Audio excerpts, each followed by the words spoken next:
তোমরা একটু দাঁড়াও, আমি এখনই চলে আসতেছি। ঠিক আছে রাখো, আসতেছি। আরে স্যার এই জুতা পরবেন না স্যার। জুতা পরবো না মানে? জুতা পরবো না কেন?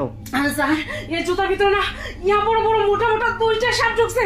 স্যার এই জুতা পরবেন না, জুতা পরলে আপনাকে সাপ কেটে দিবে। পাগল কোথাকার, এমনি দেরি হয়ে যাচ্ছে। স্যার জুতা পরবেন না দয়া করে। আমি বারবার বলতেছি, আপনাকে কিভাবে বিশ্বাস করবো?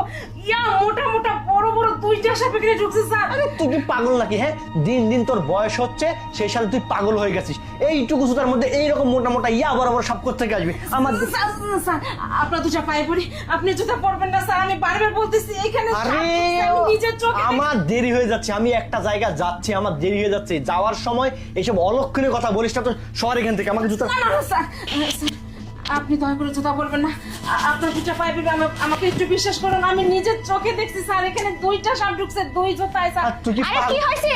আরে দেখো না, এই হিমালয় আমাকে জুতাগুলো পরতে দিচ্ছে না, ও কেন, বলতেছে কি হয়েছে? এটার মধ্যে নাকি ইয়া বড় বড় ইয়া মোটা মোটা সাপ ঢুকছে। কি? পাগল নাকি বলো? এই জুতার মধ্যে সাপ কি করে ঢুকবে? এইটুকু জুতা? হ্যাঁ ম্যাডাম, এখানে দুইটা সাপ ঢুকছে, অনেক বড় বড়, আমি নিজের চোখে দেখছি স্যার। আরে তুই কি পাগল নাকি? তোর কি মাথাটা গেছে? বয়স হচ্ছে তোর, দিন দিন বুদ্ধি হাঁটু নিচে চলে যাচ্ছে। এই জুতার মধ্যে সাপ কি করে ঢুকে? তাও ইয়া মোটা মোটা বড় বড় কি করে ঢুকে সাপ? তুমি বলো, আমি একটা জায়গায় যাচ্ছি, এই, 7 ওটা, দিনের ট্যুরে যাচ্ছি, আমার দেরি হয়ে যাচ্ছে, আমার বন্ধুরা আমার জন্য দাঁড়িয়ে আছে। তুমি কি পাগল হয়ে গেছো? জুতাটা আমি পরি। আমার স্বামীকে কেন বাধা দিচ্ছিস তুই? আমি তো সেটাই বুঝতে পারতেছি না। জুতা পরে অফিসে বাইরে যেতে দে যা। না ম্যাডাম, আমি জুতা পরতেই দিব না স্যারকে। আরে দেরি হয়ে যাচ্ছে, ওরা ফোন দিচ্ছে, তুমি বুঝতেছো না কেন? সেটাই বলছি। আপনি অন্য জুতা পরে যান, দয়া করে এই, জুতা পরেন। প্রিয়া, হ্যাঁ কি হয়েছে? আমার যে অনেকটা দেরি হয়ে গেছে, ঠিক আছে? ঠিক আছে, ও জুতা যেহেতু পরবে না? বলতেছে জুতাটা আমি পরবো না, ও। আমি অন্য একটা জুতা পরে চলে যাচ্ছি। আরে, আমার মুড যাই খারাপ কি করে যে দিল। বলে মহিলা, কিছুই বুঝি না। যাওয়ার সময় কি একটা অবস্থা সৃষ্টি করে দিল, মানে আসলে একটা বেয়াদব।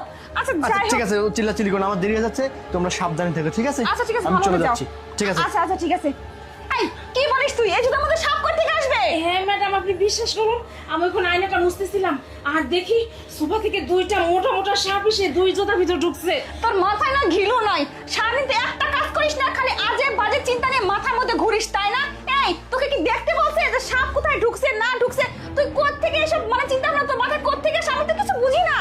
না ম্যাডাম, আমার চিন্তা না, এটা আমি নিজের চোখে দেখছি ম্যাডাম। হয়েছে তোর বাজে বাজে কত সাধারণ দাঁড়ায় নাই আমি। যা এখান থেকে গিয়ে কাজ কর, যা যা এখান থেকে। ও শিট, আমার প্ল্যানটা এইভাবে ভেস্তে গেল। এই সারা কাজের লোক হিমানিটা যে হয়েছে না, ও কোত্থেকে দেখে ফেললো যে এই মধ্যে সাপ ঢুকাইছে। আমি কত প্ল্যান করে মাথা খাটাই আমি